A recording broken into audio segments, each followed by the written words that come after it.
Bryan Fischer here with D1 Ticker and Collegiate Sports Connect. Happy to be joined by Chad Lindskog, the sports editor of the Evansville Courier Press. And Chad, it's been 3 weeks since Evansville AD Mark Spencer has resigned, and it seems like the school, they are certainly taking their time in terms of this search. But can you give us the latest there from Evansville? Yeah, so it's kind of but it looks like we're maybe at the halfway point of the timeline. Mark Spencer resigned on March 11th. He was gonna, his contract was set to expire this summer. So UE took about a week to establish an advisory committee. Find a search firm, which is Turnkey ZRG, that is going to run the search right now. And then it took about another 10 days from there for Turnkey to finally visit campus, meet with folks, establish a profile for the job, and then finally list it, which happened last Friday. So Turnkey has stated in the past it takes about 4 weeks or so to find a good quality pool of candidates. And this is going to be the first week that they're trying to identify those. So maybe later in the month, it kind of sounds like we should hear who the next athletic director will be at Evansville. I want to kind of hit the rewind button a little bit. Kind of how would you sum up, I guess, Mark Spencer's tenure there with the Purple Aces? Definitely, it didn't end well, but there were some successes under his watch, including some of the active coaches who are right there. He extended the women's basketball head coach and the softball, or hired the women's basketball coach last year, and then extended the volleyball coach and the softball coach because they've both been successful over the past year. But there was also a big mess with the Walter McCarty fallout and the Title IX scandal that kind of has clouded the university for the last couple years, just because, that's a guy who he had full confidence in when he hired, and it didn't work out great. But all in all, I wouldn't call it, unsatisfactory, despite, the current state of Evansville athletics. You mentioned Turnkey on campus and interviewing a lot of folks. I'm curious when you chat with folks, kind of around campus, ultimately, what do you think the school is looking for? I noticed in the job description, the formal one they post on their website, fundraiser was certainly kind of prominently included in that one. Is that kind of the direction you think the school is going to end up taking to kind of find that person with a development background?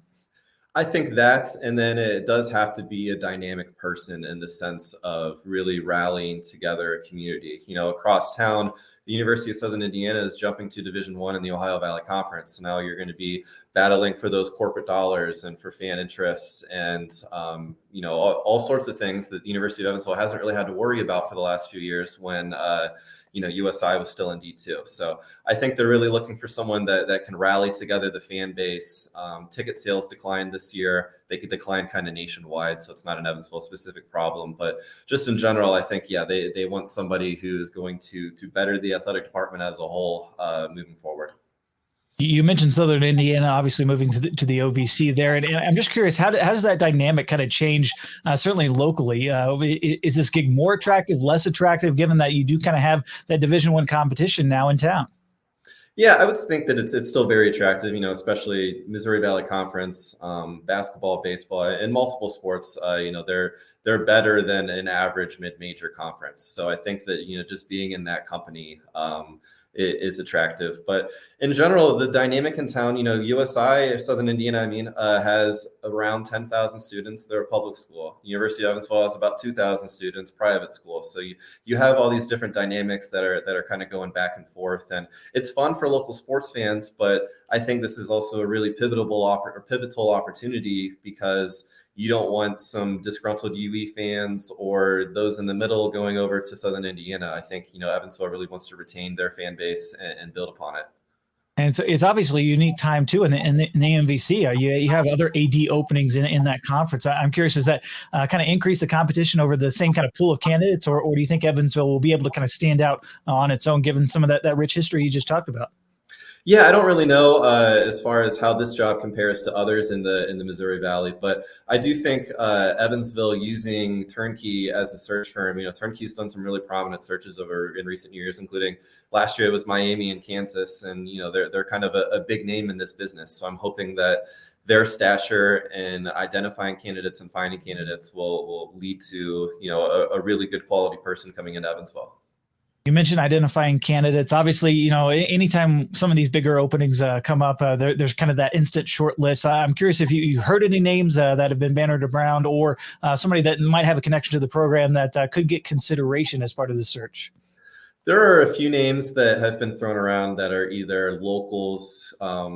Just for instance, there was a rumor that the mayor of Evansville would be interested because he's a UE grad and a season ticket holder, but he came out and said he's not interested. And since the job didn't even get listed until last Friday, it's only been a few days with it up. I have no really insights into the types of candidates or even potential names that they're looking at. It's an interesting gig. You mentioned the mayor kind of being involved. Like there's not been an athletics background necessarily as a requirement for that position. If you look at some of the people that have held that, I mean, is that unique in this regard? Would the school kind of look outside of college athletics to somebody maybe in the business or media community, or are they really trying to find out, really somebody that can have that athletics background and come in and kind of right the ship a little bit? Yeah, I don't really know either way. I think that they're just kind of going into this process with an open mind. But you're right. Mark Spencer was kind of had a background in finance. I think he came from Oregon State. Before that, their athletic director was hired from one of the local banks in town. So yeah, there is a precedent to not necessarily hire someone with an athletics background. Although Mark Spencer, this was his, 7th or 8th professional job. He had kind of made his rounds rising up through the ranks. So I don't really know what to expect. But you're right. It would be interesting if they would go outside of the box again, or if they're going to pivot back, towards the center of, someone with an athletics background. You've chatted with the school president a couple times. I'm curious to kind of get your sense of what his view of athletics is for the university. We always talk about it being the front porch. Does he kind of view it that way? And ultimately, who is he kind of looking for? He, kind of like we said, he just really wants a dynamic leader who's going to revitalize this athletics department. If you look at the men's basketball program specifically, they're coming off arguably their worst season in program history. They had the fewest wins and the most losses. They only have, I believe, 9 wins in the Missouri Valley Conference over the last 3 seasons. It's been rough, and that's their flagship sport. There's no football team, even if it's, an FCS program. What Evansville fans kind of hang their hat on is their history and tradition in men's basketball. So I think, finding a way to make the right hire, whatever that means, is definitely what the president wants. And he's not, super worried about the timeline as far as needing to have somebody in next week or 2 weeks from now. That he wants to, do the due process and make sure that they get this right, because as we've kind of talked, it's coming at a very pivotal time with the school across town and, a disgruntled fan base just based on the on-court results. The focus on men's basketball is certainly understandable. And look, Todd Licklider going into, I believe, his last year of his contract, is the new AD going to make it? Do you think they almost have to make a decision kind of sooner rather than later in terms of the future with him and kind of that program? Or is this something that could kind of end up being a lame duck situation for the men's basketball coach? I think it has to be priority number one, at least addressing it. That doesn't mean a change has to be recommended or made, but I think the first meeting that the new AD has to do is sit with Todd Licklider and discuss the future of this program, because coming off a 6-24 season when you're going 2-16 in the Valley, and then there's no recruits coming in really that are offering excitement for the players. I don't really know what to expect as far as that, because we haven't heard much from that program or from Licklider. All I can say is the president of Evansville has said that he lets the department leaders run their houses at their discretion, meaning that the president is not going to make a decision on the future of men's basketball. It's going to fall upon the AD's plates, and then whether that means making a change late in the offseason, once the carousel has slowed, or keeping Todd Licklider for next year, all remains to be determined. If men's basketball is obviously top of the priority list, is there anything on there for the incoming AD to kind of consider or focus on as soon as they get the job? Is it fundraising? Is it facility, I guess, to get some things done sooner rather than later?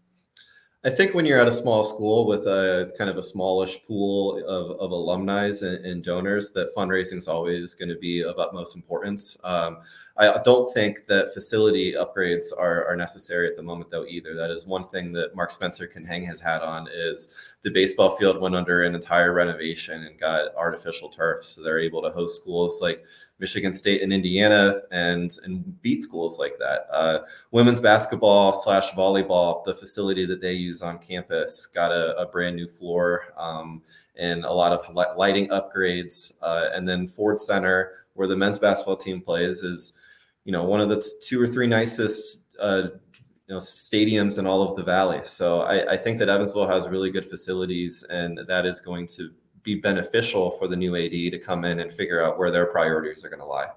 I'll wrap you up on this one. Obviously, we've talked a little bit about the timeline. Is that something you think that the school is ultimately going to stick to? Is this something that will get done in the next couple of weeks, or does this have the chance to kind of get dragged out based on how you kind of see this process playing out? I think that's going to be a lot up to Turnkey and just kind of the interest in the job. What type of candidates are they getting? And then the way that I understand it, Turnkey is going to identify all of the candidates and applicants. They're going to come up with a short list, and then they're going to give a short list to a 9-person committee here in Evansville that's made up of coaches, donors, university officials, and there's a couple student athletes on it as well. So, they might get the final say along with the presidents. But to answer your question, I do think it's going to be, a couple more weeks, but I can't see it dragging on to, mid to late May or after graduation. All right. Well, fantastic stuff from Chad Lindskog of the Courier Press there in Evansville. Thanks for joining us. Yeah, absolutely. Thank you, Bryan.